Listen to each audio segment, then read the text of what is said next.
नमस्कार साथियों, मैं संजय नामदेव। स्वागत है आपका हमारे चैनल पर। आज हम पढ़ने जा रहे हैं प्री बोर्ड परीक्षा समाजशास्त्र कक्षा 12वीं का जो पेपर है, इसको हम आपको हल करवाएंगे। 3 घंटे का समय है और 80 अंक का पूर्णांक है। यदि आप चैनल पर नए हैं तो चैनल को लाइक कीजिए, सब्सक्राइब कीजिए और वीडियो पसंद आने पर शेयर कीजिए। साथ ही पूरा वीडियो अंत तक देखिए। यहाँ पर आपको प्रत्येक प्रश्न का हल मिलेगा, सही विकल्प से लेकर प्रत्येक प्रश्न के उत्तर आपको बताए जाएंगे, जिन्हें आपको अपनी कॉपी में लिखना है, समझना है और याद कर लेना है। सन 1790 में सर्वप्रथम जनगणना कहाँ प्रारंभ की गई थी? तो यह अमेरिका में प्रारंभ की गई थी। डेमोस तथा ग्राफीन शब्द किस भाषा से लिए गए हैं? तो ये ग्रीक भाषा से लिए गए हैं। सन 1911 से 1921 के बीच भारत की जनसंख्या वृद्धि कर रही, तो क्या रही थी? तो वो रही थी -0.3%। वंश के आधार पर परिवार के प्रकार होते हैं, तो 2 प्रकार होते हैं। एक होता है पितृवंशी और एक होता है मातृवंशी। संयुक्त परिवार के मुखिया को कर्ता कहते हैं। आगे चले यदि हम, तो सामुदायिक पहचान की प्रवृत्ति होती है प्रदत्त। रिक्त स्थान की पूर्ति में हम जाएं तो सूरत नगर सितंबर 1994 में महामारी की चपेट में आया गया था, तो वो थी प्लेग। 2001 की जनगणना के अनुसार प्रति 1000 पुरुष स्त्री अनुपात 933। भारत के इस राज्य में जनसंख्या का घनत्व सबसे कम है, तो वो है Bihar. Caste and class in India पुस्तक के लेखक का नाम, तो ये है G.S. धुरिये। भारतीय संविधान द्वारा वर्तमान में भाषाओं को मान्यता दी गई, तो वह 22 भाषाएं हैं जो 8वीं अनुसूची में जिसके बारे में बताया गया है। भारत में कुल मिलाकर लगभग भिन्न भिन्न भाषाएं बोलियां बोली जाती है। यहाँ पर मुझे डाउट है, इसलिए इसको आप सही उत्तर को आपको ढूंढ लेना, इसको मैं बता नहीं पा रहा हूँ आपको। भारत में पहली सूती मिल की स्थापना सन 1818 में की गई थी। आगे बढ़े यदि हम, सही जोड़ी का मिलान कर लेते हैं। राष्ट्र राज्य, तो राष्ट्र राज्य का हो जाएगा चौथा संप्रसुता। अल्पसंख्यक आयोग का हो जाएगा 5वां 1978। I.H. लतीफ़, ये I.H. लतीफ़ जो है एयर चीफ मार्शल थे, पहला हो जाएगा। मलिन बस्तियाँ, तो मलिन बस्तियाँ का हो जाएगा तीसरा नगरीकरण। प्रार्थना समाज के लिए हो जाएगा आपका छठा महादेवी गोविंद राणाडे, छठा वाला हो जाएगा इसका। और एकाकी परिवारों में वृद्धि से जो है औद्योगिकरण हुआ है, सेकंड वाला हमारा हो जाएगा इसका औद्योगिकरण। आर्य समाज की स्थापना स्वामी दयानंद सरस्वती ने की थी, ये हमारा ऑप्शन सत्य है। Social change in my India पुस्तक के लेखक डॉक्टर गोविंद सिंह, ये असत्य है। उदारीकरण के फलस्वरूप भारत के अंतर्राष्ट्रीय व्यापार में वृद्धि हुई, सत्य है। बीड़ी उद्योग में लाभ का सबसे बड़ा हिस्सा मजदूरों को मिलता है, ये असत्य है। FM रेडियो एक गैर सरकारी संगठन है, सत्य है। भारत में आज 400 से अधिक रेडियो केंद्र है, असत्य है, क्योंकि 231 रेडियो केंद्र हैं। आगे बढ़े हम, एक वाक्य में उत्तर दीजिए।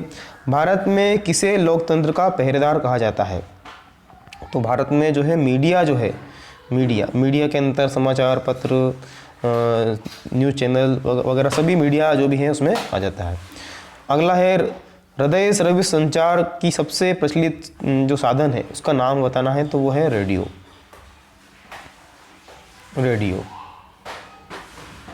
अगला है अंतर्राष्ट्रीय श्रम संगठन की स्थापना किस वर्ष में हुई थी? तो उसकी स्थापना हुई थी 1919 में।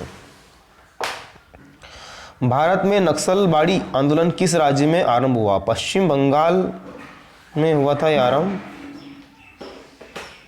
और पश्चिम बंगाल जो है उसके दार्जिलिंग जिले के किसी गांव से हुआ था।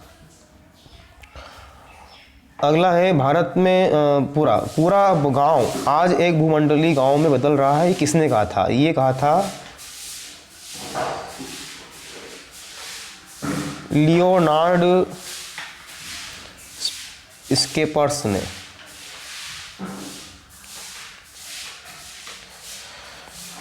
भारत में वैश्वीकरण भूमंडलीकरण प्रक्रिया किस वर्ष आरंभ हुई? तो ये 1980 के दशक में जो है आरंभ हुई थी। फिर भारत में पहला टेलीफोन एक्सचेंज सन 1982 में कहाँ संपादित हुआ था? तो ये हुआ था मुंबई में। मुंबई में हुआ था ये। आगे हैं 2 नंबर के प्रश्न जिनके उत्तर हम आपको बताएंगे। ये जो हमारा अथवा वाला शिशु मृत्यु दर का अर्थ लिखिए, इसका ये उत्तर है छठे का अथवा वाला शिशु मृत्यु दर का क्या अर्थ है लिखिए, ये आपको इसका उत्तर दिखाया गया। इसके बाद में प्रश्न क्रमांक 7 की यदि हम बात करें तो प्रश्न क्रमांक 7 में क्षेत्रवाद का क्या अर्थ है लिखिए, आपको उत्तर दिखाई दे रहा है, ये आपको 7वें का उत्तर है। क्षेत्रवाद का क्या अर्थ है लिखिए। इसके बाद हम बात करें प्रश्न क्रमांक 8 की, धर्मनिरपेक्षता का क्या अर्थ है? तो यहाँ धर्मनिरपेक्षता का अर्थ 8वें का जो है उसका उत्तर आपको दिखाया दे रहा है। आगे चले यदि हम प्रश्न क्रमांक 9 की बात करें तो 9 का अथवा वाला है औद्योगिकरण से क्या तात्पर्य है लिखिए, ये औद्योगिकरण के बारे में बताया गया है।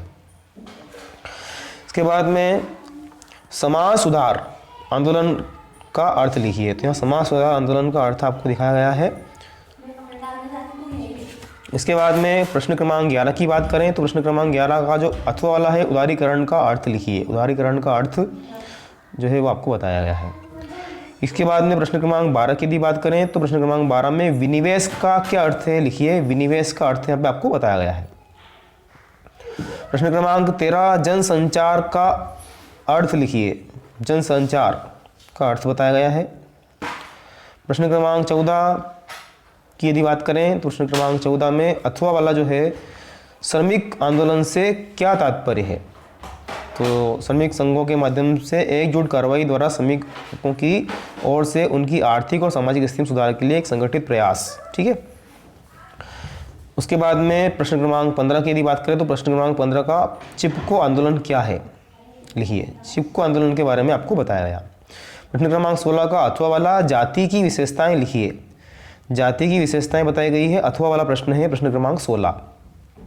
प्रश्न क्रमांक 17 नगरीकरण की प्रमुख समस्याएं, तो नगरीकरण की जो प्रमुख समस्याएं वो यहाँ पे बताई जा रही है। सबसे नंबर 1 है आवास की समस्या, ये पूरी आवास की समस्या है। दूसरा है मलिन बस्तियाँ, मलिन बस्तियों के बारे में बताया गया। तीसरा है प्रदूषण की समस्या। चौथा है बुनियादी सुविधाओं की कमी और अपराधों में वृद्धि। अगला है 18वां भारतीय समाज पर आधुनिकीकरण के 3 प्रभाव, तो यहाँ पे आपको 3 प्रभाव दिखाई दे रहे हैं। नंबर 1 है कृषि और ग्रामीण उद्योग में उन्नति, बेरोजगारी में वृद्धि और बाह्य संपर्क, इस तरह से 3 कारण बताए गए। 19वां है नव उपनिवेशवाद का अर्थ क्या है लिखिए, तो ये आपको यहाँ पे अर्थ इसका नव उपनिवेशवाद का अर्थ बताया गया है।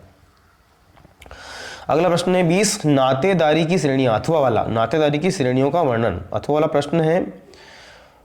यहाँ पर नातेदारी की श्रेणियों का वर्णन किया जा रहा है। प्राथमिक नातेदारी, द्वितीयक नातेदारी और तृतीयक नातेदारी के बारे में आपको यहाँ पर बताया गया।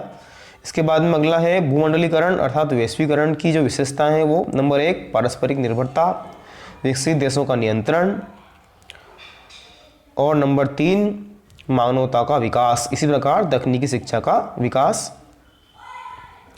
अगला प्रश्न है जनसंचार के प्रमुख साधनों की विवेचना कीजिए, तो जनसंचार माध्यमों के जो प्रचलित साधन है वो समाचार पत्र पत्रिकाएं, रेडियो, टेलीविजन, सिनेमा, इंटरनेट। इसको थोड़ा विस्तार से आपको लिखना होगा, रेडियो के बारे में, टेलीविजन, सिनेमा, इंटरनेट। यहाँ शॉर्टकट में आपको दिया गया प्रश्न 4 नंबर का, लेकिन आपको विस्तार से इसके बारे में अपने मन से लिख देना है। पत्रिकाएं, समाचार पत्र पत्रिकाएं के बारे में, रेडियो के बारे में, टेलीविजन, सिनेमा और इंटरनेट, 5 के बारे में 2-3 लाइन आप लिखेंगे, 4 नंबर आपको इसके पूरे मिल जाएंगे। इसके बाद में भारत में महिला आंदोलनों से संबंधित प्रमुख मुद्दे क्या रहे हैं, तो यहाँ पे वो मुद्दे आपको बताए जा रहे हैं। पहला मुद्दा है परिवार में महिला की स्थिति को मजबूत करने पर बल दिया जा रहा है और महिलाओं के लिए सुविधाओं को बढ़ाने का प्रयास किया जा रहा है। महिलाओं की स्थिति में सुधार के लिए महिला आरक्षण की मांग तेजी से बढ़ रही है और महिलाएं आरक्षण का समर्थन करती हैं, लेकिन लंबे समय से ये कानून पास नहीं हो पाया है। ये मुद्दे हैं, इसको आप थोड़ा विस्तार से लिखेंगे तो इसके भी पूरे 4 नंबर आपको मिल जाएंगे। इस प्रकार से साथियों हमारा ये समाजशास्त्र विषय का जो पेपर है उसका पूरा सोल्यूशन आपको हमने प्रोवाइड किया है। यदि आपको वीडियो पसंद आया हो तो आपने दोस्तों के साथ शेयर कीजिए। ये मध्य प्रदेश का पेपर है। धन्यवाद।